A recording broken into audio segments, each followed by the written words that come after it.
they didn't bring this need to me. I read something that got me thinking, made some calls, and so on. It's a story I wanted to share for Positively the Heartland because collectively we tend to ask, how do you say thank you to a veteran? A breeze through Benson, enough to only tempt these flags, anchored by a garden. It's the first look sometimes that someone has when they come to our building. It's one of the first things they see, and that can have an impact on someone. If you come up and see something well cared for, clean, organized, blooming. Because that's contingent on volunteers. And right now, there aren't any dedicated to this garden. Amanda Vasquez has worked at the Paralyzed Veterans of America for 19 years. Mary Bushman, 25. We are a very small staff, and we do a lot with the talents that we have on our staff, and that's why we would really appreciate some help with this outside garden. They get to it when they can, but consistent volunteers to weed and plant are needed.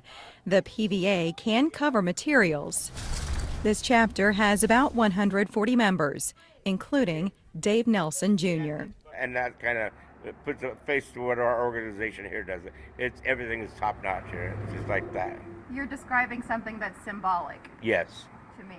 It just, like I say, it's something new, something growing. You just keep going. You'd be hard-pressed to find a more jovial group. Mark Lindquist was in the Army Reserves, Chris Parnell, the Army, Will Levitt, Army and Marines. Tell me about your service to our country, Dave. I was in the Navy from 80 to 85. I was a search and rescue swimmer and anti-submarine warfare operator. They're always looking to help someone else or share their experience to just connect with someone and make that positive impact. And when those things flow back, it's noticed and valued. And if you'd like to help with the garden, visit greatplainspva.org and click on Contact Us. Both Mary and Amanda's information's there.